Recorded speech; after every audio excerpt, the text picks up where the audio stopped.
रजनी का पति राजेश एक फैक्ट्री में नौकरी करता था। घर में उनके अलावा उसकी सास और छोटी ननद थे। रजनी, मेरा रोटी का डिब्बा दे दो, मुझे आज फैक्ट्री जल्दी पहुंचना है। आज मालिक ने बड़ी नई मशीनें मंगवाई हैं, तो सबको जल्दी आने के लिए कहा है। राजेश बेटा, सुमन के लिए पंडित जी एक रिश्ता बता गए थे। मैं सोच रही हूँ बात कर लेते हैं।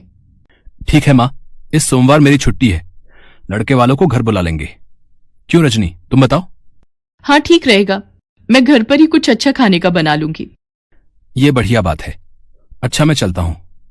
राजेश और रजनी दोनों में आपसी समझ बहुत थी। इसी कारण वो दोनों अपने परिवार को भले ही कम रुपयों में पर अच्छे से चला रहे थे। सुमन को लड़के वाले देखने आ जाते हैं। उन्हें सुमन पसंद आ जाती है और 6 महीने बाद की तारीख सुमन की शादी की पक्की हो जाती है। रजनी, सुमन की शादी के लिए पैसे भी जोड़ने पड़ेंगे। हमारे पास 6 महीने का समय है। चिंता मत करो, सब हो जाएगा। मेरी शादी की सोने की चेन और चूड़ियां मैं सुमन को दे दूंगी, जेवर का काम हो जाएगा। बाकी तो अभी समय है, हम शादी के लिए जोड़ लेंगे। सुमन, तेरी रजनी भाभी सचमुच कितनी अच्छी है। हाँ माँ, मैं भी यही देख रही हूँ। वो हम सब के बारे में कितना सोचती हैं। सब कुछ ठीक चल रहा था, पर कहते हैं ना, खुशियां और परेशानियां दोनों बिना दस्तक दिए आती हैं। एक दिन फैक्ट्री में मशीन पर कपड़ा काटते हुए राजेश का हाथ उसमें आ जाता है। राजेश बुरी तरह जख्मी हो जाता है। देखो रजनी, मैंने राजेश के हाथ के लिए अपनी तरफ से जो भी पैसे देने थे वो दे दिए हैं। बाकी इसका इलाज तुम खुद करवाओ। गलती ये मजदूर खुद करते हैं और भरना हम मालिकों को पड़ता है। पर मालिक, डॉक्टर अभी 2 लाख रुपए और मांग रहे हैं। अरे कितना दूं? 1 लाख रुपए तो मैंने लगा दिए। अब मेरे बस की बात नहीं है, अपने आप करो जैसे मर्जी। फैक्ट्री का मालिक बहुत ही बेईमान निकला। उसने सारी गलती राजेश पर डाल दी। रजनी के पास अपने जेवर बेचने के अलावा कोई चारा नहीं था। उसने अपनी पाई पाई राजेश के इलाज में लगा दी। 1 महीने बाद राजेश को हॉस्पिटल से छुट्टी मिली और वो घर आया, पर अभी भी राजेश का हाथ ठीक नहीं था और घर में कोई कमाने वाला भी नहीं था, इसलिए पैसों की परेशानी शुरू हो गई। उधर सुमन की शादी के दिन भी नजदीक आ रहे थे। सब कैसे होगा, कुछ समझ नहीं आ रहा।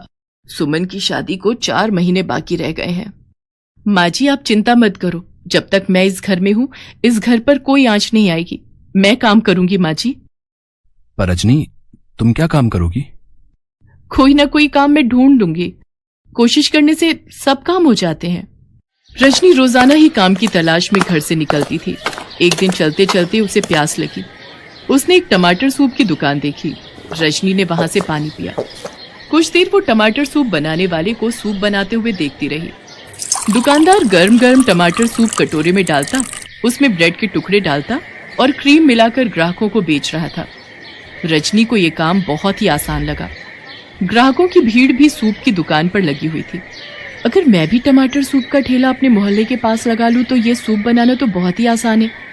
राजेश अभी कुछ समय और काम पर नहीं जा पाएंगे। मुझे कुछ तो करना ही होगा। आगे सुमन की शादी भी करनी है।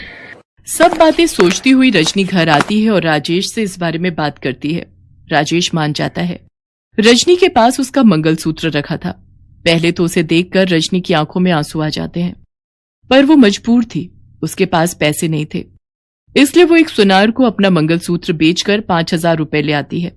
उन रुपयों से रजनी सूप बनाने के सारे बर्तन और सब्जियां खरीद लेती है।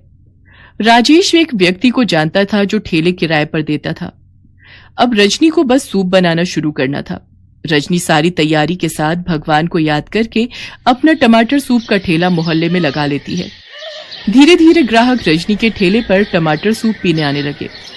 शुरू शुरू में उसकी कमाई थोड़ी होती थी, पर जैसे जैसे रजनी ने टमाटर सूप और स्वादिष्ट बनाना शुरू किया तो ग्राहक बढ़ने लगे। रजनी बहू, अगले महीने सुमन की शादी है। मैं सोच रही थी कि कुछ खरीदारी शुरू कर देते। माँ जी, आप चिंता मत करो। मैंने 5 लाख रुपए की एक कमेटी डाल दी थी। इस महीने मैं वो कमेटी उठा लूंगी। फिर हम आराम से सुमन के लिए जेवर और कपड़े खरीद सकते हैं। बाकी रोजाना की कमाई से भी कुछ न कुछ बचत हो ही जाएगी। रजनी, तुम जैसी बहू पाकर हम सचमुच बहुत धन्य हो गए। तुमने इतनी परेशानियों के बावजूद भी हिम्मत नहीं हारी, बल्कि टमाटर सूप का काम शुरू किया। माँ जी, ये तो आपका और भगवान का आशीर्वाद है जो मेरा काम इतना चल पड़ा। अब आप चिंता मत करो, हम बहुत धूमधाम से सुमन की शादी करेंगे। रजनी ने टमाटर सूप घरों में ऑनलाइन डिलीवर करना शुरू कर दिया।